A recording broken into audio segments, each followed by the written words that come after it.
to retain 90% of everything you learn. And you guys should have got the article. If you didn't get it, I can send it out to you, or I post it on the Facebook page, so you can have a look at it on there as well. I'm not going to go through the article here. I'll just get to the summary of it. So I'll just go over this stuff quickly in summary. So they, 5% of what they learn when they've learned it in a lecture. Guys will retain 10% of what they learn when they've learned it from reading. 20% of what they learn from audiovisual. 30% what they learn when they see a demonstration. 50% what they learn when engaged in group discussion. 75% what they learn when they practice what they learn. And 90% of what they learn when they teach someone else and use it immediately. All right, so now I'll go with how I hit each one of these and when I'm coaching my guys. All right, so how does this apply to football? Okay, so we install a system in every training camp. Okay, so how do we teach it? How are we going to get the guys to learn that deal? All right, we install a game plan every week. Okay, how do we teach it to the guys? These are the things you got to ask yourself. All right, so learners retain approximately 5% of what they learn when they've learned it from a lecture. So for installing the in camp and on a weekly basis, so I'll install new plays and talk about a game plan using a lecture style, but I'll limit the style as much as possible. I don't like standing in front of the group and just giving them all the information and say, all right, let's get out on the field. They just don't retain a good amount of it. Okay, 10% of what they learn when they've learned it from reading. Okay, so I limit the number of handouts I give to my players to memorize a game plan. As Jackson and I were just talking about that, I used to spend a lot of time drawing up all these blocking diagrams, how we're going to face each front, drawing it all up, blocking it all up, and I give them a huge printout and staple it together or put it in a binder. And then you go in the locker room and the guys are all gone and that thing is still in there, just pristine, never been looked at. So it's a lot of work that goes into building those things on our end as coaches, but I don't think you're getting as much out of it. If you're only retaining 10% of that, and a lot of guys just don't even spend the time to look at it, I don't know if it's worth the energy that you're putting into it. You could probably be putting together clips for them to help them learn a little bit better. Okay, learners retain approximately 20% of what they learn from audiovisual. Okay, so that goes into the clips that I just talked about. All right, so the use of game clips to help explain things in valuable, especially in situational football. So, I try and give the guys cut-ups from, all right, so we're backed up right now. What are the things, their tendencies that they do? Are there certain pressures, okay? Middle of the field, what do they do, all right? And then you give them all these things, help learn that way. As you approach the red zone, do they become more aggressive? Having all of those video clips and helping them understand it that way. Okay. Learners retain approximately 30% of what they learn when they see a demonstration. Okay. So I don't like to sit down when I'm watching the film with the players and running the video. I'll usually try and stand in front so I can demonstrate whatever the teaching point may be from the film. So typically, I'll be in the front and I'll be holding the remote in one hand, and then I'll put the remote down, I'll grab a chair and I'll demonstrate, hey, so this is the footwork that you should use. And I'll try and show them a lot of this stuff that way. Our guys are so visual now. They spend a lot of time watching video or playing video games or even watching people play video games. So they want to see things in front of them. All right, 50% of what they learn when engaged in a group discussion. Okay, I use group discussions when we talk about our opponent and how each individual player in their front plays. So the thing with this is you need the players to be engaged in the discussion. So it's always better when the guys already have studied the opponent on their own, and if they already know their opponent, they can bring up keys from that. So I really like studying, especially I try and get the younger guys. This is how they learn how to break down film. It's their job to, let's say 1 week, one of the new guys has got, or the rookies or the freshmen or whatever it is, has the D-line. Well, he's got to do all the breakdown of maybe the D tackles, and another guy's got the defensive ends. So they'll type it all out, and then I'll bring it to the group. But then we'll start the discussion on what we're seeing from these players. And it's great because some of the older guys or guys that have learned how to study film, they'll pick up on things and they'll bring it up in a discussion, and the keys that the guys are giving away for certain moves they're about to do. And the guy, the young guys have got to write it on the sheet, so they got to update the sheet. But it's a great deal for them to create that discussion, and they learn how to break down film from the older guys just from having a discussion and learning the key points that those guys are looking at.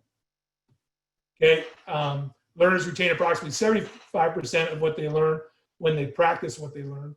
Obviously, we'll practice. However, players may not get the opportunity to run every play in practice. All right, they need to take mental reps when they're not in. So how do they do that? Well, they got to pay attention to the script. The last school I was at, our wide receiver coach, he did a pretty good deal. He had all the scripts. He would take the scripts and he'd take like 3 or 4 of them and put them on the sidelines in a sleeve. That way the receivers that weren't in, or any of the skill guys that weren't in, they could always grab the script and one guy would walk around with it, and then they just put it on the ground. So it was always in our bench area. And I thought that was a great deal, rather than, you don't always have enough coaches to get the plays to the guys. So I thought that was a great idea for him to do that. So they got to pay attention to the script. Think about what they would have to do on that given play versus that given front that the defense is presented in front of them right there. Okay, imagery is a great tool for the athletes to get more reps. So if you teach them how to use imagery a little bit, so you say, hey, so you got this front in front of you. What can they do in that front? All right, now see yourself making this block. All right, so those are the mental reps those guys need to take, even though they're not getting that rep in practice itself. Okay. I also use quiz handouts with the opponent's fronts on them and practice thinking about the blocking scheme by drawing them out. So we'll do this in the meeting room. I love when the projector is actually onto a whiteboard. That way I'll have the front on the whiteboard, and then one of the guys will get up with a marker, and then he's got to draw it up. And it's kind of like it's a fun deal in the room for the guys, because the guys are like laughing and stuff and joking around, and they're putting pressure on them. Someone's doing the Jeopardy deal, the sound to Jeopardy and stuff. So that it makes it fun. But I'd rather the guys make the mistake there, on the board, than happen out on the field. Let's correct it now, and then when we get out on the field, we're not going to waste that rep in practice, and in a worse situation, waste the rep in the game because it could lead to a bad play. Okay. Then learners retain approximately 90% of what they learn when they teach someone else or use it immediately. Okay, so this is, to me, where the fun happens. Okay, I'll often ask the guys to explain parts of the game plan and how we will use it versus our opponent. Okay, how are we blocking a certain front, like I just talked about, with that drawing it up. But talk us through it. So whether that's in the meeting room and they've got to talk it through on a video screen, okay, or this is out on the field and I put a bunch of guys standing in front of them in a different front and they got to walk it through. The thing that I'll let them do is I'll let them keep going, all right? Even if they're wrong, I'll let them keep going until they realize that they made a mistake, all right? And then here's the thing with it is they might say to block it up a certain way that, you might not have thought of, but it might still work, right?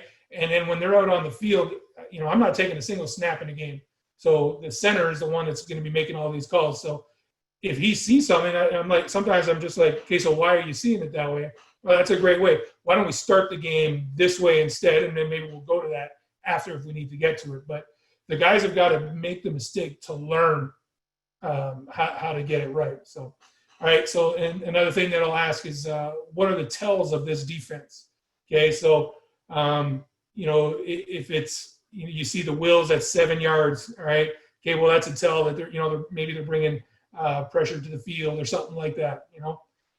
Those are the little things that the guys talk about. All right.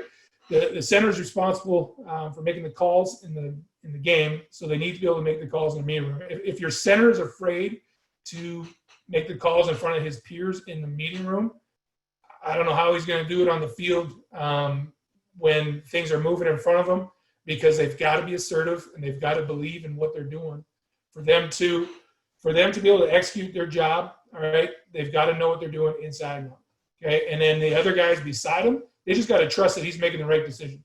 Okay, the center will often be the one running the film when we're watching opponent versus opponent film. So what I'll do is I'll put together a cut-up. Day one typically is a run cut-up, so it'll be all 1st and 10 stuff. So I'll meet with the center beforehand, kind of go over some stuff that we need to cover, and then he'll run that meeting with the opponent versus opponent film and be talking about, hey, we're running this play right here. Okay, this is my call, what our blocks are. Okay, and he'll say, all right, right tackle, so what are you doing on this play? But he's running the meeting. He's got to be the leader in that room. Like I said, I'm not taking any snaps.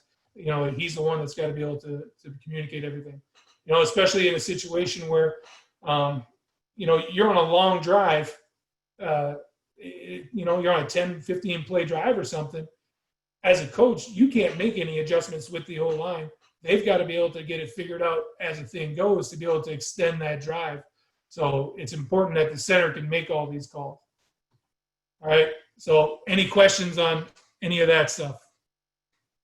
We were talking about it earlier, and you know, right off the top, it's talking about people retain 90% of the stuff that that you know they teach to others.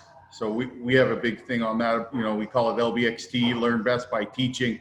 So that's one of the takeaways early on that I got from it. Absolutely, and like you were saying, how, you know, in the summer you've got these whatever you want to call them, captains practices and all that stuff. That's an amazing deal for these guys to truly understand the system when they can get out there and do that stuff. So yeah, we've got one in the chat here from Coach Rogers asking about study aids. So what kind of study aids do you give your players to help them understand film? And he's talking about it being challenging for high school players because they always just want to watch the ball and follow the ball. Yeah, so so kind of take it back to by the position. Let me unshare here. Well, I'll leave it on that. So take it back to the position breakdowns. So, you know, if I was coaching high school, I would have, let's say if I didn't have a JV program, I would have the freshmen, they would start watching the film and they have to start breaking down. One guy would have D tackles, all right? And he just has to watch only D tackles and make notes on them. And then so what I do is I give them the template and it says player 90 from this team, his name, and then it says versus run versus pass. And then they type it in and then they'll email it to me. That way it's always in the same template. And so then there'll be multiple guys have to email it into me and then I'll print it out. And then the guy's got a little book. Basically, that's one of the only handouts I really give them. All right, so they've got that. And then the discussion happens with the players on you know, watching it. And they become more focused because they do get, you know, oh, look at that wide receiver there. Look at, you know, you got a great block on that play. Well, it doesn't matter because we got to get the play started, right? So controlling their eyes, that was brought up yesterday in the clinic, is, you know, a big thing on having their eyes trained. Well, you got to train your eyes on how to watch film as well. That was a great question.